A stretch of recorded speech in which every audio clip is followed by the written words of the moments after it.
Irmãos, vamos abrir nossas Bíblias no capítulo 13 do Evangelho de João. Verso 36. João 13, 36. Perguntou-lhe Simão Pedro: Senhor, para onde vais? Respondeu Jesus: Para onde vou, não me podes seguir agora. Mais tarde, porém, me seguirás.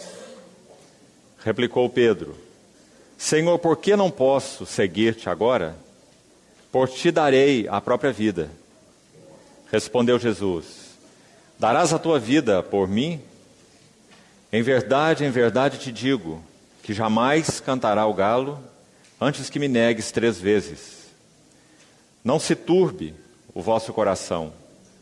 Credes em Deus, crede também em mim. Na casa de meu pai há muitas moradas. Se assim não fora, eu vô-lo teria dito, pois vou preparar-vos lugar. E quando eu for e vos preparar lugar, voltarei e vos receberei para mim mesmo, para que onde eu estou, estejais vós também. Verso 16. E eu rogarei ao Pai, e Ele vos dará outro Consolador, a fim de que esteja para sempre convosco. O Espírito da verdade, que o mundo não pode receber, porque não o vê nem o conhece. Vós o conheceis, porque Ele habita convosco e estará em vós. Ainda por um pouco, e o mundo não me verá mais. Vós, porém, me vereis, porque eu vivo, vós também vivereis. Naquele dia vós conhecereis que eu estou em meu Pai, e vós em mim, e eu em vós. Verso 26. Mas o Consolador, o Espírito Santo, a quem o Pai enviará em meu nome, esse vos ensinará todas as coisas, e vos fará lembrar de tudo o que vos tenho dito. Senhor, obrigado por podermos uma vez mais nos reunirmos como família Tua. Colocamos a Tua palavra lida em Tuas mãos e confiamos na instrumentalidade do Teu Espírito Santo para nos ajudar a entendê-la espiritualmente. Abra os olhos de nosso coração. Revela-te a nós. Esperamos por Ti. Em nome do Senhor Jesus pedimos. Amém. Irmãos, então pela manhã, quando iniciamos, nós dissemos que nosso encargo principal para essas sessões é falarmos sobre essa noite final do Senhor Jesus, na noite em que foi traído. E já vimos que o que ocupava o coração do nosso Senhor, nessa noite tão singular, única, podemos dizer incompreensível, para qualquer outro que não fosse Ele mesmo. Essa noite onde, por um lado, de angústia, o seu coração estava cheio. Nosso Senhor Jesus, o Verbo encarnado, teria todos os motivos para estar absorvido por si mesmo nessa sua última noite. Era a noite que iria marcar o clímax da sua aflição. Era a noite em que ele realmente seria traído e entregue, seria cuspido. Nesse fim de dia, segundo o entendimento judaico, já início da sexta-feira, ele seria preso pela madrugada, ele seria açoitado, cuspido, escarnecido. Mas, irmãos, o coração de nosso Senhor não estava ocupado com Ele mesmo, mas sim com seus discípulos.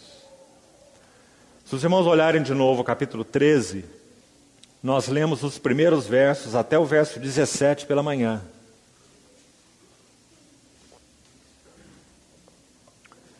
E nós vimos que o Senhor, em particular, quis demonstrar aos seus discípulos a sublimidade de seu amor. Nosso Senhor, sobretudo, quis mostrar aos seus discípulos a essência do reino do céu. Nosso Senhor quis deixar claro para eles, de uma maneira gráfica e maravilhosa, o que significa a vida do reino e o que significa ministério no reino. E nós já destacamos então pelo menos 6 elementos que mostram o significado que o Senhor fez. Ele, ao invés de estar absorvido por si mesmo nessa noite de angústia real, quando ele foi orar no Getsêmani, na mesmíssima noite, ele disse: agora está profundamente angustiada a minha alma. Mas ao invés do Senhor ocupar-se consigo, ele ocupou-se com os seus. Ele ocupou-se com os propósitos do Pai, porque para essa hora ele veio. Ele havia dito já, como registrado no capítulo anterior, 12 de João: Pai, que direi eu? Salva-me desta hora. Mas precisamente para esta hora eu vim. Então, Pai, glorifica o teu nome. E ele ouviu então aquela voz do céu: eu já o glorifiquei e ainda mais o glorificarei. Irmãos amados, nosso Senhor Jesus, tendo todos os motivos para estar ocupado consigo, ele estava plenamente ocupado com os interesses do seu Pai e com aqueles que o Pai me deu. No capítulo ainda 10 do Evangelho de João, ele chegou a dizer assim, palavras tão doces para nós: aquilo que o meu Pai me deu é maior do que tudo. E esse maior do que tudo são as suas ovelhas. São aqueles que o Pai escolheu antes da fundação do mundo e confiou ao seu Filho, para que o seu Filho fosse o Redentor deles, para que seu Filho fosse seu pleno Salvador. Ele chamou esses que o Pai lhe deu de algo que era maior do que tudo. Eu lhes dou a vida eterna, jamais perecerão. Ninguém os arrebatará de minha mão, porque da mão do Pai ninguém pode arrebatá-los.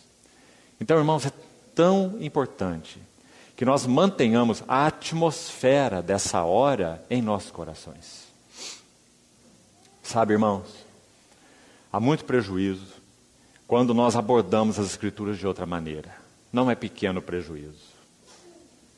Quantos servos de Deus, por exemplo, escrevem sobre cristologia, mas um número deles não conhece realmente a Cristo.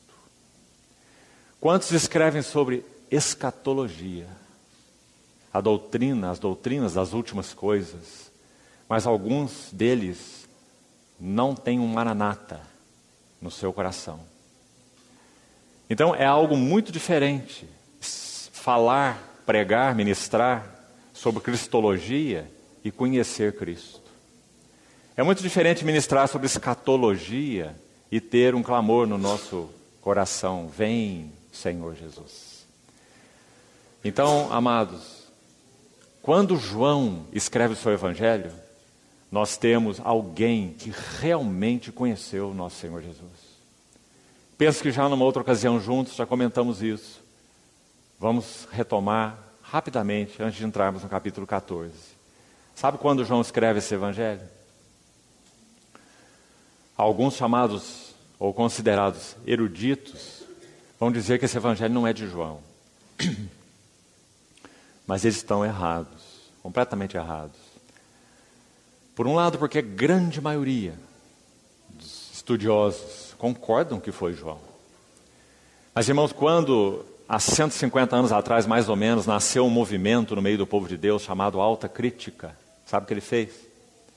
Ele colocou a Bíblia debaixo de crítica e procurou separar, através de uma crítica humana, o que era palha do que era grão. Então os homens se colocaram como juízes da palavra, e imediatamente a palavra deixou de ser juiz deles. E eles se perderam completamente em trevas, confusão e um liberalismo teológico que os levou à loucura, alguns deles.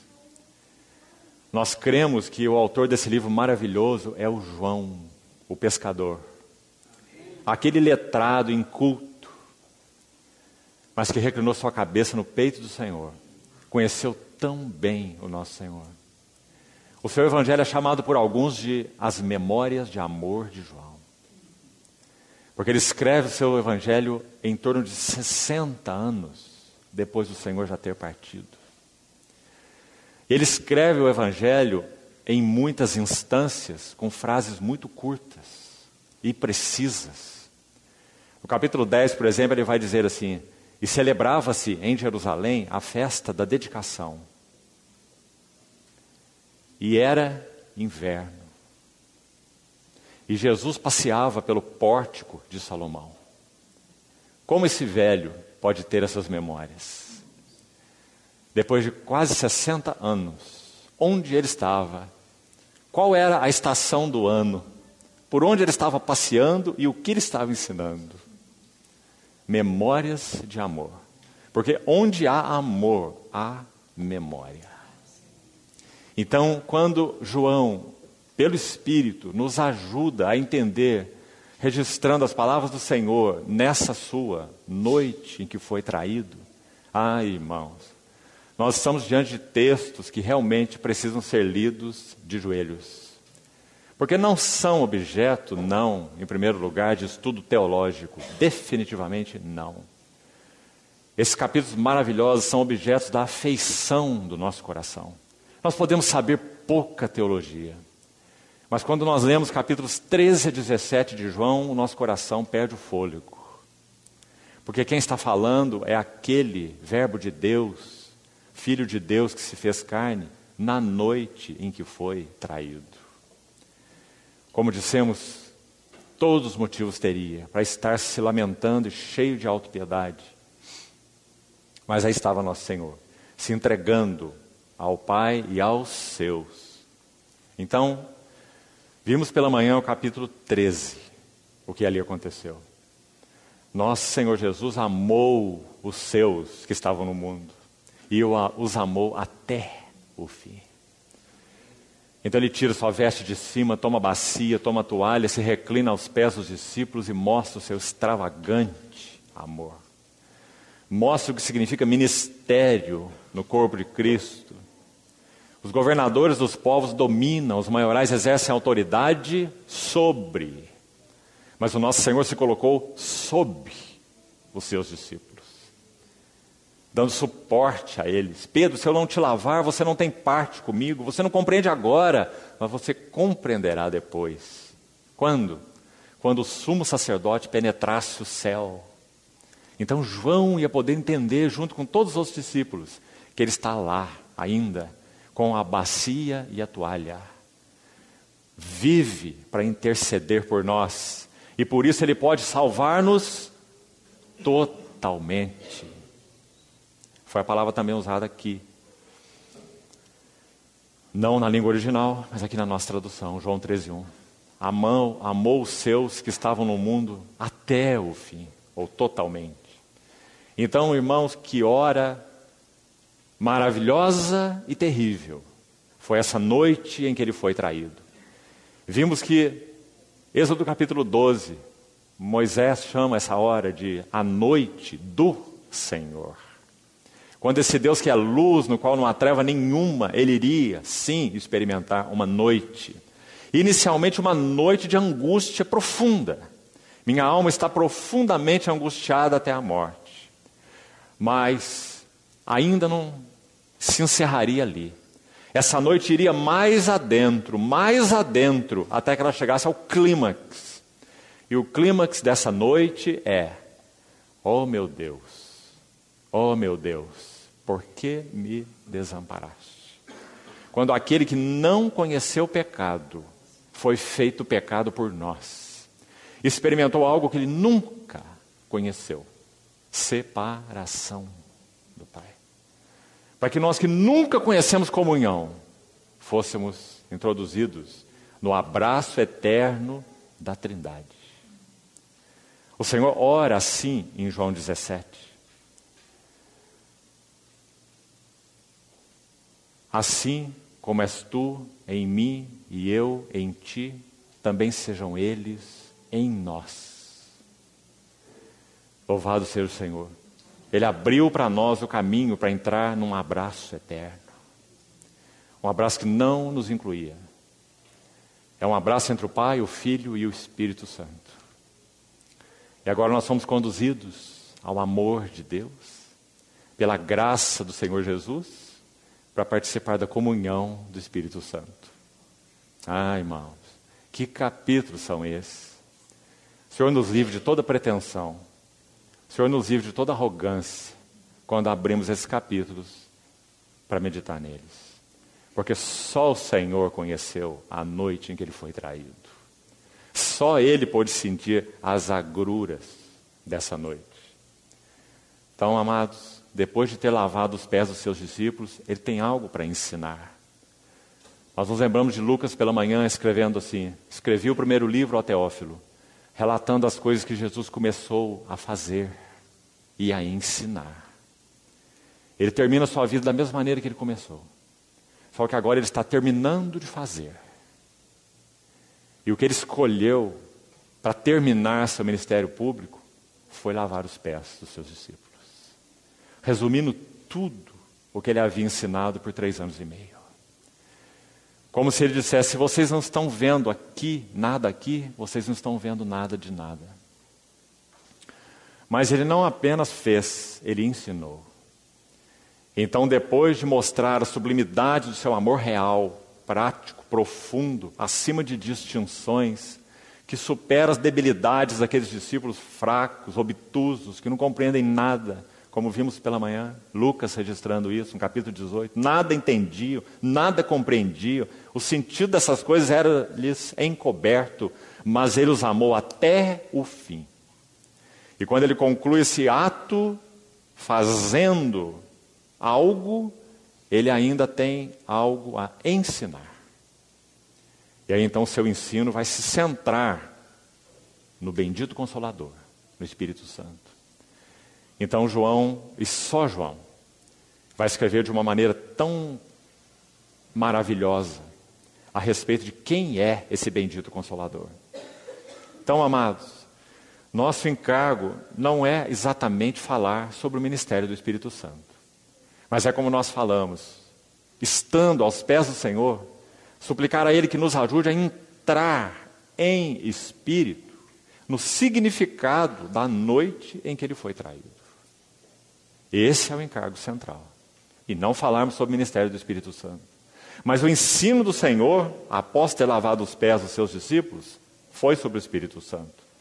Então, para que compreendamos parte da carga dessa noite em que ele foi traído, sim, nós precisamos ouvir o que ele tem a dizer sobre a ausência dele e sobre a presença de outro. Ele vos dará um outro Consolador. Você vê o que ele está fazendo na noite em que ele foi traído? Ele continua ocupado com os seus. Ele está dizendo assim: eu vou, mas ele vem. Eu até agora fui um mestre, o mestre, ao lado de vocês.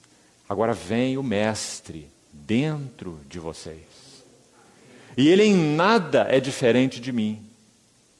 Ele é de igual qualidade que eu. Um outro Consolador, outro da mesma qualidade. Deus o Pai, Deus o Filho, Deus o Espírito Santo. 3 hipóstases em uma essência. Então, quando ele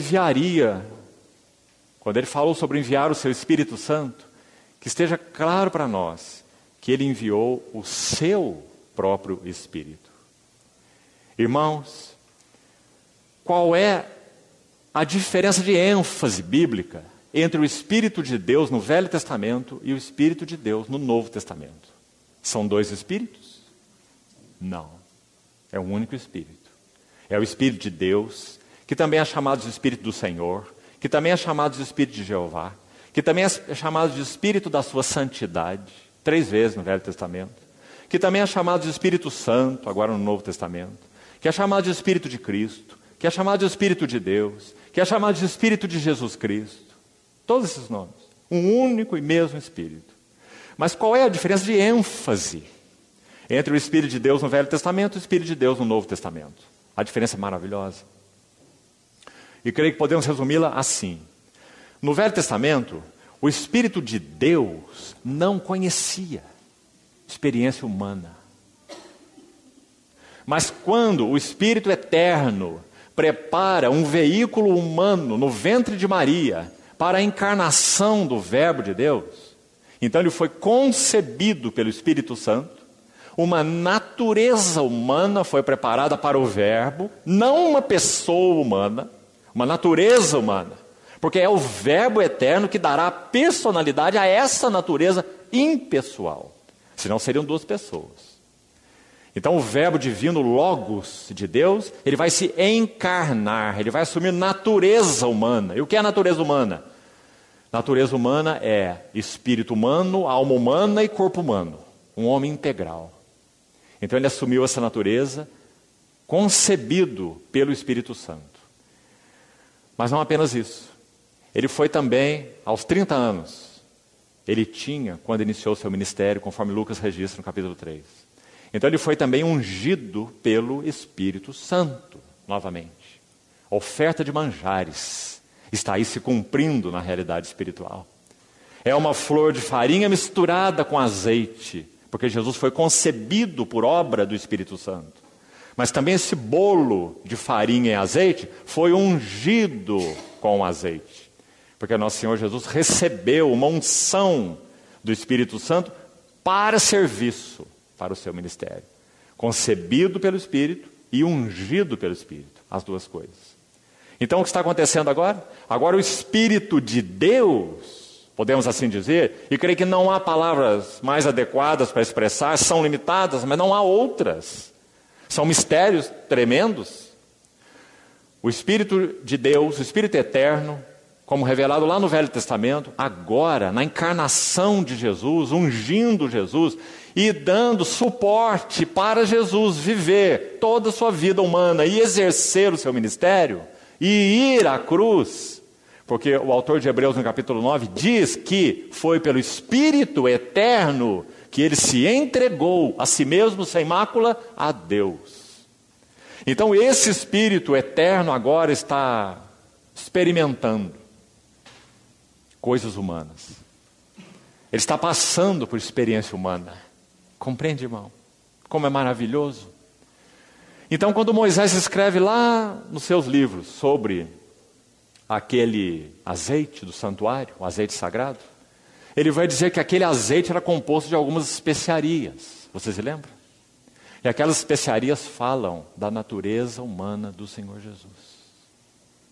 Significa que tudo que Jesus Cristo viveu e experimentou e sofreu como homem, o Espírito Santo, também usando uma palavra limitada, mas é a única que temos, ele assimilou essas experiências humanas do Senhor Jesus, habilitando, equipando, ungindo, dando suporte a ele em todos os assuntos, até a cruz.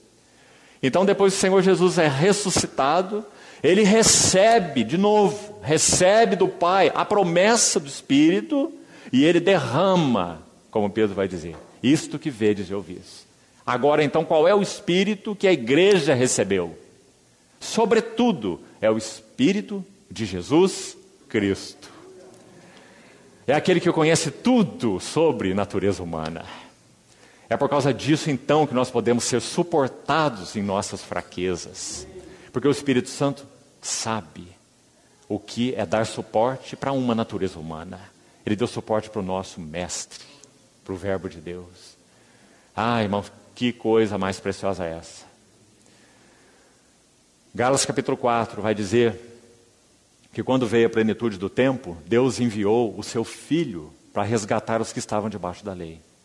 E esses então que já foram resgatados e que estavam debaixo da lei, para eles, porque são filhos, Deus enviou aos vossos corações o Espírito de seu Filho. Graças a Deus. Então você percebeu que é o mesmo Espírito, não há outro, mas você percebeu a diferença de ênfase agora? O Espírito de Jesus Cristo é o Espírito que nós recebemos. Então é sobre esse que o Senhor Jesus está falando em João 14. E também em João 16. Ele vai dizer outro da mesma qualidade que eu. Então ele dará suporte a vocês. Consolador é só uma das traduções para esse nome tão maravilhoso dado pelo Senhor ao Espírito Santo. Um outro ajudador, é a ideia mais precisa. Então o Senhor vai mostrar aos seus discípulos que Ele é intercessor, que Ele é suportador, que Ele é encorajador, que Ele é exortador. Parácletos também significa isso. Paráclesis é exortação. Então nosso Senhor vai falar e ensinar sobre o Espírito Santo porque é Ele, unicamente Ele, que é capaz de trazer para a igreja as realidades de Cristo. Se nós não tivermos, amados irmãos, antes da vinda de nosso Senhor, um retorno bíblico ao assunto do Espírito Santo, essa pessoa bendita, não apenas um retorno teológico, não apenas um retorno doutrinário, mas um retorno de comunhão, de experiência, do que significa não apenas ser regenerado por Ele, mas o que significa ser ungido por Ele, o que significa ser ensinado por Ele, o que significa ser lembrado por Ele, o que significa ser exortado por Ele, todo o seu ministério. Então, irmãos, nós seremos uma igreja moribunda antes que o Senhor venha. O Espírito Santo foi enviado para realizar esse trabalho em nossas vidas, mas nós precisamos conhecê-lo. Ele é pessoa. O Senhor gastou tempo falando dele nesses capítulos. Então, nós vamos buscar ver alguma coisa. Lembre-se, o objetivo para o presente momento não é estudo. Embora, claro, vai se ganhar muito e necessário que se faça estudo sobre esse assunto. Nosso objetivo, nossa carga para esse fim de semana não é esse. Nossa carga é a noite em que ele foi traído. O que estava no seu coração? O que ocupou seu coração? O que ele fez? E qual o significado do que ele fez? Então, vamos ao capítulo 14 agora, alguns versículos que nós já lemos. Nós iniciamos no verso 36 do capítulo 13. E como já lemos, vamos fazer um comentário sobre ele até o verso 14 do o verso 3 do capítulo 14. Já que essa aqui é uma sessão única, vamos nos lembrar. Não há aqui interrupção, não há mudança nem de ambiência. O Senhor está no mesmo lugar onde Ele estava com os seus discípulos, na mesma mesa, na mesma celebração. Então, depois de lavar os pés deles, falar no verso 34 e 35, nos lembramos pela manhã, do caminho do discipulado, da marca dos verdadeiros discípulos, amai-vos uns aos outros, esse é o novo mandamento que eu vos dou, amai-vos como eu amei. E então, Simão Pedro tem uma pergunta, no versículo 36. A pergunta de Pedro é: Senhor, para onde vais? Sabe por que Pedro faz essa pergunta? Vamos passar rapidamente, manusear rapidamente, alguns versículos do Evangelho de João para você ver. Abra comigo, por favor, no capítulo 7. Nosso Senhor já havia dito assim aos seus discípulos. Capítulo 7, verso 34. Haveis de procurar-me, e não me achareis. Também, onde eu estou, vós não podeis ir.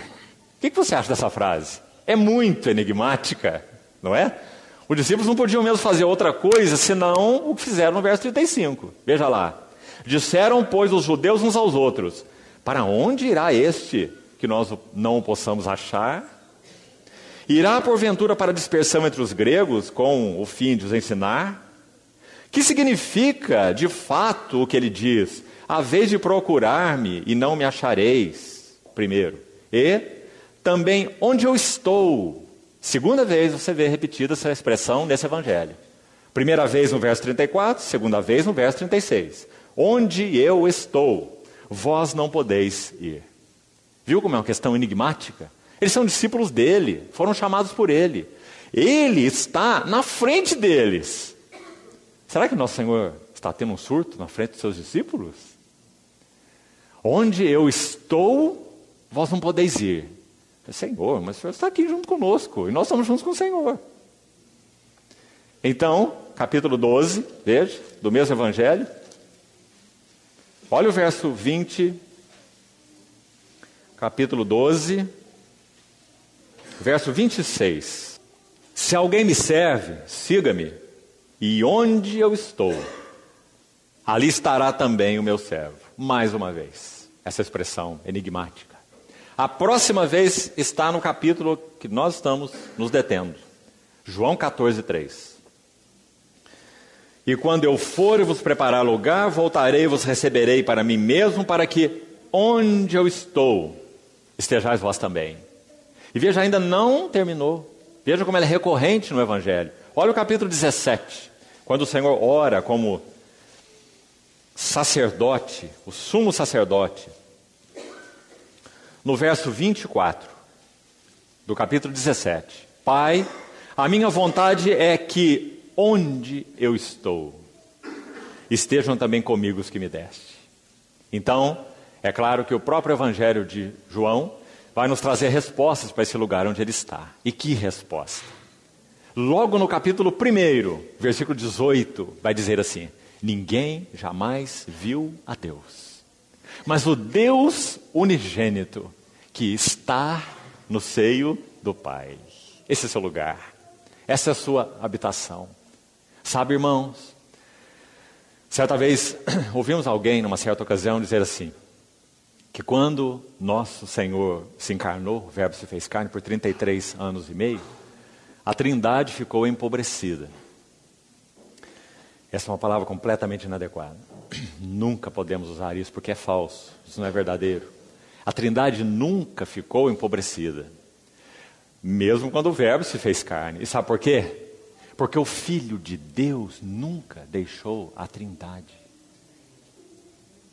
O que João tem para nos dizer, mais do que qualquer outro apóstolo, ele vai dizer no capítulo 12 assim, registrando palavras do Senhor: quando eu for levantado da terra, todos eu atrairei a mim mesmo. Sabe qual é a posição do Senhor Jesus, segundo João? O Senhor Jesus é aquele que está tanto na terra, quanto no céu, o tempo todo. Em João 3, quando registra a conversa do Senhor com Nicodemos, é dito assim: ninguém subiu ao céu, senão aquele que de lá desceu. Nosso Senhor falando. A saber, o Filho do Homem que está no céu.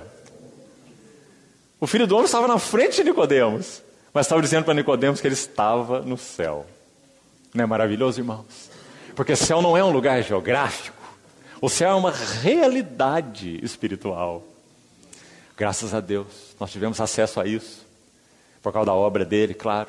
E Paulo vai dizer assim: nós estamos assentados com ele nos lugares celestiais. Porque nós tivemos acesso a essa realidade espiritual. Nós também estamos no céu nesse aspecto. Porque nós já entramos nas realidades celestiais. Nós desfrutamos as primícias do que esperamos. Mas nós já temos a realidade espiritual das primícias disso que nós aguardamos. Nós já entramos no reino e já estamos no céu. Mas é claro, ainda não se revelou plenamente o que havíamos de ser, quando nosso Senhor retornar. Então a mensagem, sem dúvida, mais distintiva de João, Mateus não faz isso, Marcos não faz isso, Lucas não faz isso. Lucas vai enfatizar sobretudo a humanidade do Senhor, João é que faz isso. João vai dizer que esse nosso Senhor é esse homem que está tanto no céu quanto na terra, todos os seus 33 anos e meio. Maravilhoso isso. Então ele vai dizer onde eu estou, onde eu estou, onde eu estou, porque ele está se referindo a este lugar onde ele está, e ele está no seio do Pai. Então João vai usar uma palavra interessante, ele diz: esse que está no seio do Pai é quem o revelou. Ou seja, quando o Verbo se faz carne e anda sobre a terra, ele não perde a sua realidade de união com o Pai, ele não deixa de estar no céu, e é exatamente por isso que ele pode ser o exegeta de Deus. Então João vai dizer, ele é quem o revelou, e aí ele usa essa palavra exegeses, que significa uma expressão plena, uma revelação. Então, amados irmãos, quando ele vai falar aos seus discípulos sobre esse lugar, então essa pergunta é levantada em Simão Pedro, porque nunca Pedro poderia entender uma coisa dessa. Quando que eles poderiam entender? Versículo 20 do capítulo 14. Olhe, por favor. Naquele dia, vós conhecereis. Irmãos, como é linda essa palavra. Sabe por quê? Ela não se refere apenas a conhecimento intelectual. Graças a Deus inclui conhecimento intelectual, né? Seria de nós se tivéssemos um intelecto aí à deriva. Pobre de nós, não é? Mas a palavra conhecer, como João a usa, detalhe, ele usa essa palavra no seu evangelho 55 vezes. 55 vezes. Conhecer. Sabe o que ele quer dizer? Ele quer dizer vida de união. Conhecer para João é experimentar. Conhecer para João é conversar. Conhecer para João é ter intimidade. Conhecer para João é esse movimento de união. Vida de união. Com Cristo, uns com os outros. Naquele dia vós conhecereis. Vocês vão entrar na experiência. Vocês vão tocar. Vocês vão entrar na intimidade. Vocês vão saber que é real. O quê? 3 coisas. Isso nos chama atenção nesse capítulo 14 de João. Dentre tantas coisas maravilhosas. Esse verso 20 é muito importante nesse capítulo. Porque vai falar sobre 3 coisas fundamentais. Que o nosso Senhor Jesus queria que os seus discípulos conhecessem. Viveu para que eles conhecessem. Morreu para que eles conhecessem. Ressuscitou para que eles conhecessem. Derramou seu Espírito para que eles conhecessem. O quê? Vamos lá. Primeiro, eu estou em meu Pai. Nunca deixei essa posição. Aí você vai me perguntar, nem na cruz? Não, nem na cruz. Por isso um autor de hinos do passado, Isaac Watts, escreve um hino tão maravilhoso. Numa das estrofes ele diz assim, ó que mistério, morre o imortal. Nunca use a palavra quebrada para a Trindade. A Trindade nunca foi quebrada. Nem quando o Filho morre na cruz. Mas de alguma maneira inexplicável para nós, o Filho é separado de Deus, mas não alienado e nem com a sua relação essencial de natureza com o Pai ofendida. Isso nunca aconteceu. Trindade não se parte, Trindade não se quebra. Ela é una e é una eternamente, triuna. Então é o mistério da cruz. De alguma maneira o Filho, o Verbo eterno, encarnado, ele é velado da sua comunhão com o Pai. Então tudo que ele tem para dizer é, ó meu Deus, por que me desamparaste? Então, amados, a primeira verdade importante no verso 20, eu estou em meu Pai.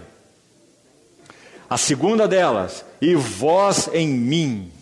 Não é uma verdade maravilhosa? João, ou Paulo, apóstolo Paulo, nas 3 epístolas que ele escreve, ele vai usar mais de 200 vezes, de maneiras diferentes, essa expressão em Cristo. Então a segunda coisa que o Senhor levaria seus discípulos a conhecer, primeiro que Ele está no seu Pai e nunca deixou essa posição. Segunda coisa, vós estáis em mim. Você vê que movimento está acontecendo aqui? Se o Filho está no seio do Pai, o propósito de Deus é que Ele incluísse esses que lhe foram dados pelo Pai, a mesma posição de comunhão e de intimidade que Ele tem. Então por isso vem a próxima frase, vós em mim. Então Paulo vai usar mais de 200 vezes essa frase, em Cristo, em Cristo, em Cristo. Oh irmãos, quão profundamente libertador é nós termos revelação disso pelo Espírito Santo. Se nós estamos em Cristo, nós somos uma nova criação. Coisas velhas já passaram, eis que tudo se fez novo. Estar em Cristo é desfrutar plenamente das riquezas de Deus o Pai. Estar em Cristo significa que Cristo é nossa sabedoria, justiça, santificação e redenção. Estar em Cristo significa que nós já paramos definitivamente de buscar valores em nós, porque temos todos os nossos valores em Cristo. E se estão em Cristo, estão seguros. Ele é nossa sabedoria, nossa justiça, nossa alegria. Quando nós somos tocados por tribulação, nós perdemos a alegria. Sabe por quê? Porque a nossa alegria está em nós. Se a nossa alegria estivesse em Cristo, ela é uma alegria intocável. Nossos recursos em Cristo são inesgotáveis e nosso descanso nele é imperturbável. Já disse um irmão do passado. Então, vós conhecereis que vós estáis em mim. Por isso, no capítulo 14, ele vai enfocar o Espírito Santo como sendo espírito de habitação. Você não vê toda a coerência maravilhosa disso? O tema do capítulo 14 é essa habitação. Nós falamos que João 14 usa uma vez a expressão Espírito da Verdade. João 15 uma vez Espírito da Verdade. E João 16 outra vez Espírito da Verdade. São 3 vezes. Todas as 3 muito diferentes. No capítulo 14, o Espírito da Verdade, veja aí no verso 17 do capítulo 14, o Espírito da Verdade, que o mundo não pode receber, porque não o vê nem o conhece. De novo a palavra conhece aqui. Vós, porém, o conheceis. Como que eles conheciam esse Espírito da Verdade? Porque o Senhor Jesus não teve o Espírito por medida. Capítulo 3 de João. Ele foi cheio do Espírito Santo. O Espírito Santo habitou nele como pessoa divina. Deus o Filho, Deus o Espírito. Uma união essencial, diferente de nós. Nenhum de nós pode dizer que contemos a habitação plena do que o Espírito de Deus é. Isso é um absurdo. Porque o Espírito de Deus só tem a sua habitação plena em toda a igreja, no corpo de Cristo. Cada um de nós tem uma medida. A pessoa do Espírito é integral para nós, não temos uma parte da pessoa. Ele habita em nós como pessoa. Mas o que experimentamos dessa pessoa sempre será parcial. Porque essa pessoa é inesgotável. Essa pessoa habita em todo o corpo. Não é? O Espírito Santo, bendito Espírito Santo. Por isso precisamos uns dos outros. Por isso a reunião da igreja é tão importante. Um tempo que nós separamos para estar juntos, cada um na medida do Espírito. O Espírito de sabedoria, o Espírito de revelação, o Espírito de exortação, o Espírito de graça, o Espírito de súplica, o Espírito de intercessão, reunidos. Então, o Espírito da Verdade, que o mundo não pode receber, porque não vê, não o conhece, vós o conheceis, porque ele habita convosco, na pessoa do Senhor Jesus, mas estará em vós. Então, a ênfase do capítulo 14 é a habitação. Vamos deixar esses versículos no momento e vamos seguir um pouco mais antes de encerrarmos. Primeira coisa que o Senhor quis dizer sobre o Espírito, ele vem habitar. Irmãos, essa palavra, quando entendida pelos discípulos, realmente foi transformadora. Eles eram judeus, eles sabiam muito bem o que é Deus habitar. Sabe quando que eles ouviram isso a primeira vez? 1500 anos antes do Verbo se encarnar. Deus já tinha dado uma ordem para Moisés assim, Êxodo 25, no versículo 8. E me farão um santuário, para que eu possa morar no meio deles. Mas sabe o que Deus fez? O Senhor mandou construir esse santuário e por causa da fraqueza daquela dispensação, Cristo não tinha vindo, o templo verdadeiro não tinha se manifestado, o Verbo não tinha se feito carne. Então o Senhor colocou o tabernáculo como uma figura, deu sua habitação real, não em figura, real, a glória de Deus que se manifestava no Santo dos Santos, mas colocou aquela presença, para aquela comunhão, para aquela intimidade, no quartinho secreto, onde só o sumo sacerdote podia entrar, e só uma vez por ano. Mas agora o Senhor Jesus vai dizer, ele habita convosco e estará em vós.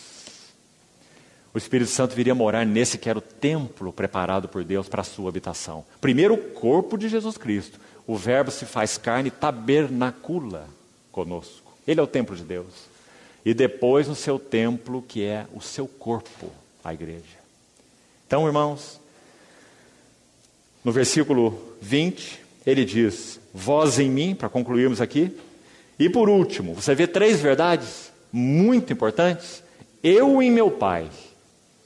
Quanta coisa há aqui. Trindade eterna, o Logos em Deus, Cristo na Trindade.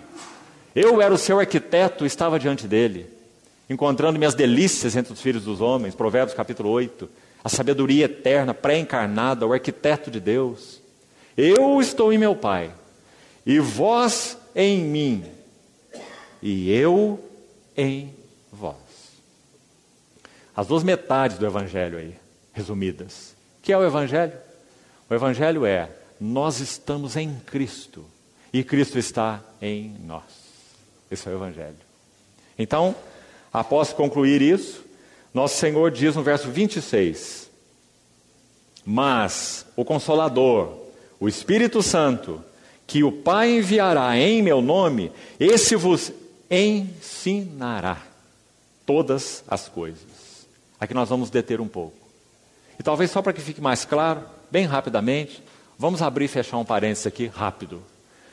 Nos versículos 2 e 3, o Senhor usa a expressão casa de meu pai, versículo 2, na casa de meu pai há muitas moradas. E no verso 3, onde eu estou. Casa de meu pai, moradas.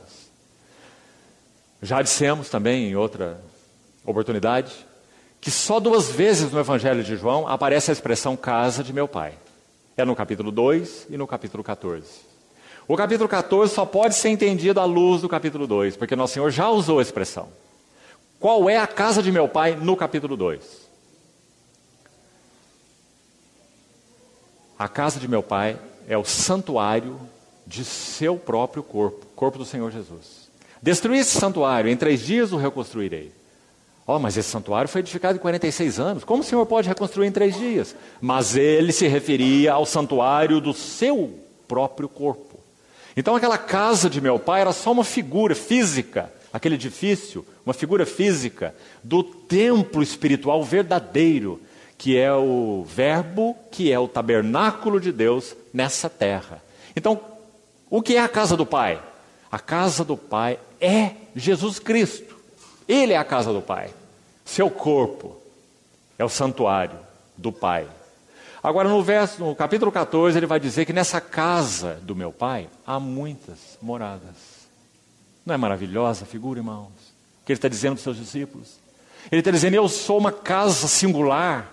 O Pai habita em mim, eu estou no Pai, o Pai está em mim. Mas na casa de meu Pai há muitas moradas. Ele está dizendo, vós estareis em mim e eu estarei em vós. Então a palavra moradas também no Evangelho de João só vai aparecer 2 vezes. Uma está aí no verso 2 do capítulo 14, olhe para ela de novo. E a outra está no verso 23. No verso 23 ele vai dizer, se alguém me ama, guardará minha palavra, meu Pai o amará, viremos, o Pai e o Filho, viremos para ele, faremos nele morada. Então, somente 2 vezes João menciona essa palavra morada. É importante, porque uma é dependente da outra. Só 2 vezes, é um quadro. Como tem muitos nesse Evangelho de João, muitos quadros. Palavras que são mencionadas só 2 vezes. Tem vários pares aqui em João. Morada, casa de meu pai, 2 vezes. Moradas, 2 vezes. Então, há moradas. Olhe para sua Bíblia, por favor. No verso 2. Na casa de meu pai há muitas moradas. O Senhor está dizendo que nesse lugar de habitação de Deus, que é Ele mesmo, há muitas moradas. Isso significa que, como Ele disse, eu vos vou preparar lugar para que nós habitemos nessas moradas. O que isso significa? Vós estáis em mim, como Ele diz no verso 20. Mas o que mais Ele continuou no verso 20? E eu em vós. Então Ele está explicando isso no verso 23. Ele está dizendo, se alguém me ama, guardará a minha palavra, meu Pai o amará e viremos para Ele. E faremos nele morada. Então agora, 2 moradas. A primeira morada é nós habitando em Cristo, que é a casa do Pai. Maravilhosa habitação. E a outra morada é Cristo e o Pai, pelo Espírito Santo, vindo morar em nós, encontrando morada em nosso coração.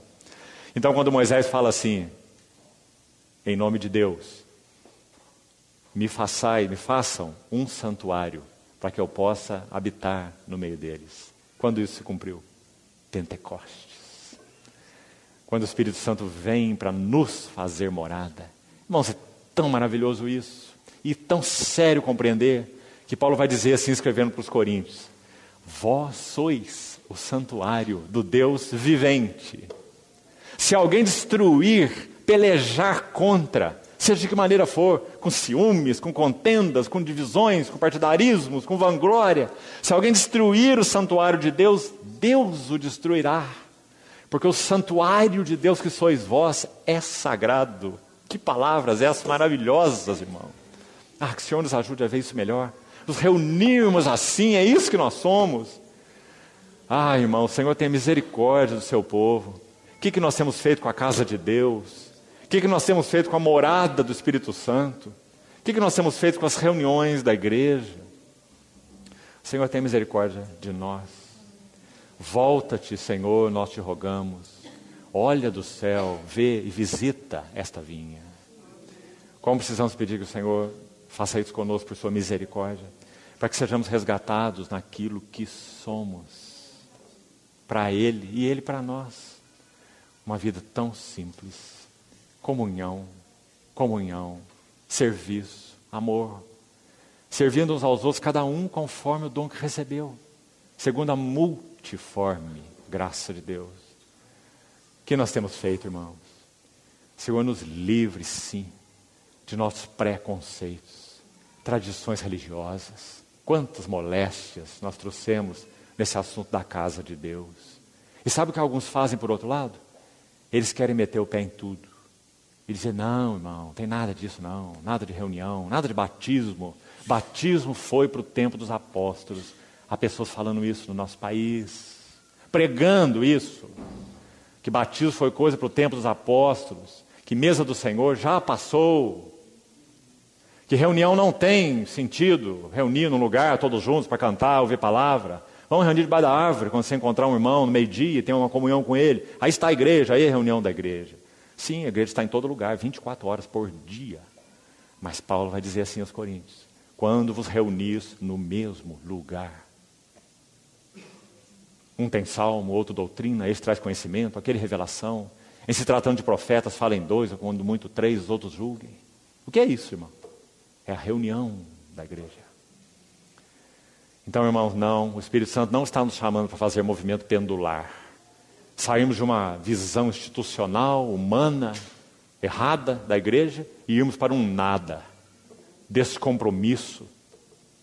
E sabe o que isso tem levado, irmãos, no nosso país? Muita perda, muito dano. Sabe qual é o primeiro lugar, escute, onde esse dano aparece? Escute bem, nos filhos.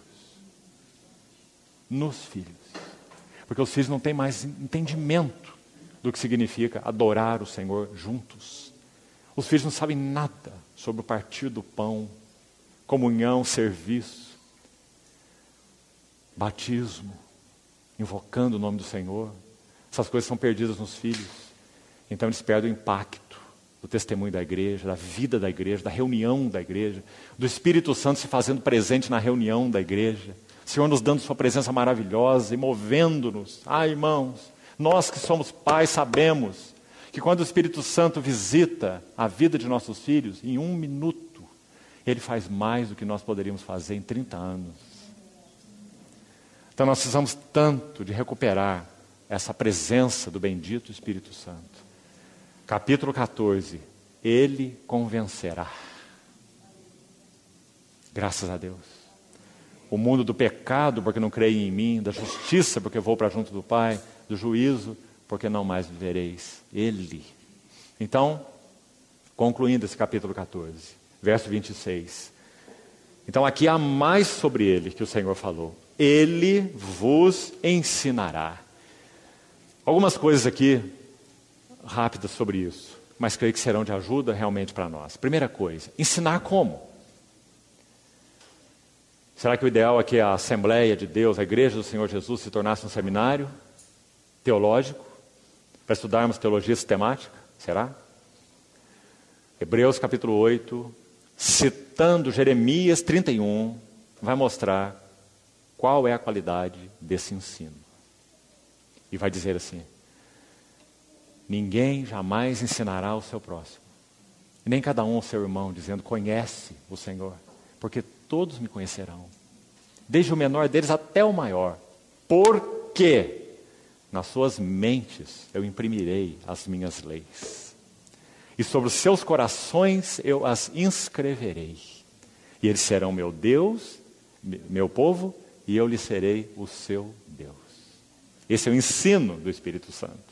Claro, irmãos, é bom é bom estudar teologia. Mas sabe qual é o problema da teologia? Você pode se encher tanto sua cabeça com a teologia. Sabe aqueles nomes difíceis que algumas pessoas mal conseguem pronunciar? Que alguns teólogos aí gostam muito de falar, a todo momento? Essas palavras nem bíblicas são. Então, amados, nós podemos saber de cor todas essas palavras, mas não termos um verdadeiro conhecimento de Cristo e nem sermos ensinados pelo Espírito Santo. Nós estudamos esses assuntos como se estuda física, química e matemática. Mas o Senhor disse que quando o Espírito Santo viesse, Ele ensinaria todas as coisas. Porque Ele trabalharia imprimindo Suas palavras em nossos corações e em nossas mentes. Agora, preste atenção. Vos ensinará o quê? O que diz o versículo 26? Todas as coisas. Agora eu queria fazer uma sugestão aqui para os irmãos. Essa expressão, coisas, palavra simples, coisas, ela é usada de uma maneira muito bonita no Novo Testamento. Então eu queria sugerir alguns paralelos para os irmãos irem para casa com uma tarefa, para verem que coisas são essas que o Espírito Santo vai nos ensinar. Aí escute o que a Bíblia tem para nos dizer. Vamos começar aqui. 1 Coríntios 2.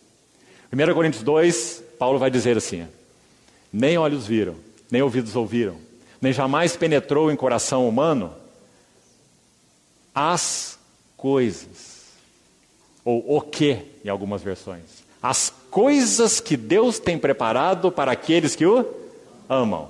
1 Coríntios 2:9. Mas Deus nos revelou pelo... Está vendo? Paulo falando a mesma coisa que o Senhor Jesus. Ele vos ensinará todas as coisas. Coisas que olhos não viram, coisas que ouvidos não ouviram, coisas que jamais penetrou em coração humano, são as coisas que o Espírito Santo vai revelar. 1 Coríntios 2:10. Mas Deus nolo revelou pelo Espírito. Agora escute. Porque o Espírito a todas as coisas perscruta. A palavra perscruta significa você abaixar para olhar algo por dentro. O Espírito a todas as coisas perscruta, até mesmo as profundezas de Deus. Então nós estamos entendendo bem o que o Espírito vai nos ensinar, né? O Senhor colocou isso numa frase. Paulo está nos ajudando. Aí ele continua. Porque ninguém sabe as coisas. Ninguém sabe as coisas de Deus, senão o Espírito de Deus. Assim como as coisas do homem são conhecidas por esse Espírito que nele está. Então Deus nos deu o seu Espírito, Paulo vai continuar, para que conheçamos aquilo que por Deus, ou de novo, as coisas que por Deus nos foram dadas gratuitamente. Então podemos dizer aqui, primeiro elemento aqui, para compor sua tarefa, e depois você medite nisso com muita atenção. Maravilhoso. Coisas de Deus. Esse é o primeiro objeto da revelação do Espírito Santo. As coisas de Deus, que olho não viu, ouvido não ouviu, jamais penetrou no coração humano, ninguém conhece, mas o Espírito perscruta essas coisas de Deus, para revelar aos que têm o Espírito de Deus. Aí Paulo vai dizer, vós não tendes recebido o Espírito do mundo, mas sim o Espírito que vem de Deus. Então, coisas de Deus. Qual é o contraste que a Bíblia faz com coisas de Deus? Onde está? 1 João 2. 1 Coríntios 2, 1 João 2. Sabe disso 1 João 2? Não ameis o mundo, nem as coisas que no mundo há. Se alguém amar o mundo, o amor do Pai não está nele. Aqui está o primeiro contraste. O Espírito Santo vai nos ensinar a diferença entre as coisas de Deus e as coisas do mundo. As coisas que no mundo há. Se alguém amar o mundo, o amor do Pai não está nele. Coisas de Deus, coisas do mundo. Não podemos entrar em mais detalhes. Você vai fazer a tarefa por você mesmo. Mais um par. Romanos 8. Romanos 8 vai dizer assim: aqueles que se inclinam para a carne, cogitam das coisas da carne. Mas aqueles que se inclinam para o Espírito, cogitam das coisas do Espírito. Aí está o segundo par. Nós temos coisas da carne e nós temos coisas do Espírito. Como é que nós podemos conhecê-la? Paulo já falou lá em Coríntios. Nós precisamos conferir as coisas espirituais com as espirituais. Coisas do Espírito, coisas da carne. Então, estude o significado disso em Romanos 8. Você vai ver que a ideia é uma mente que é posta na carne e uma mente que é posta no Espírito. Mais um par, Filipenses 3. Que par mais lindo. Paulo vai dizer assim, deixando para trás, ou deixando as coisas que para trás ficam, e avançando para as coisas que diante de mim estão. Terceiro par. Paulo, na sua visão como homem de Deus, ele viu que tinha coisas que para trás ficavam. E ele viu que tinha coisas que estavam diante dele. E ele tomou uma decisão. Por quem? Pelo Espírito. Porque ele vos ensinará a respeito de todas as coisas. Então, quando Paulo olhava para trás, podemos dizer, haviam coisas que para trás ficam, que eram sucessos. Paulo teve muito sucesso como homem de Deus. Não teve, irmãos? Graças ao Senhor, pelo Espírito Santo. Paulo também teve tropeços, muita tribulação, muitas lágrimas. Ele descreve, 2 Coríntios 11, seu relatório lá, vigílias, jejuns, açoites, naufrágios, etc., perigos, não é? Mas ele diz, deixando as coisas que para trás ficam. Só o Espírito Santo pode nos ajudar nisso. A deixar para trás nossos sucessos e nossos fracassos. Mas também, não apenas deixar, mas só o Espírito Santo que nos ensina todas as coisas, pode focar nossa atenção aqui, avançando para as coisas que diante de mim estão. Sabe que coisa é essa? O prêmio de ser semelhante a Cristo. O prêmio da soberana, ascensional vocação de Deus em Cristo Jesus. Ainda mais um par, quarto, muito, muito lindo. 2 Coríntios 4, versos 16 a 18. Paulo vai dizer, não atentando nós nas coisas que se veem.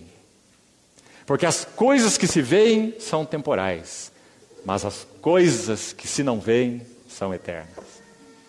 O Espírito Santo é o único que pode nos ensinar qual é o valor adequado, correto, das coisas que nós vemos e das coisas que nós não vemos. Irmãos, um exemplo maravilhoso disso é Moisés. Moisés viu isso muito bem e ele pautou sua vida por isso. Hebreus 11 vai dizer que Moisés tomou decisões e são usados verbos ali tão interessantes. Primeiro, ele recusa ser chamado filho da filha de Faraó. Por quê?